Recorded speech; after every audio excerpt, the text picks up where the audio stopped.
আজ করব লাভ ও ক্ষতির একটি এমসিকিউ।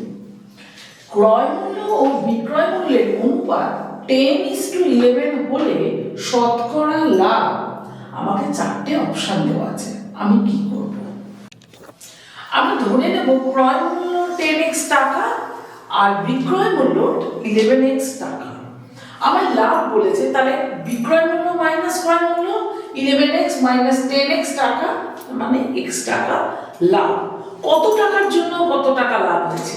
না, আমি ক্রয় মূল্য আমার 10x, x out of 10x শতকরা বলে আমি 100 দিয়ে গুণ করব আর আমি একটা পার্সেন্ট সাইন দেব। টাকা কিন্তু লিখবো না, টাকা উপর নিচে কেটে যায় তাই টাকা লিখবে না। x কেটে গেল, 0 কেটে গেল, রইল 10%। তার মানে আমার উত্তর হবে অপশন ডি 10%।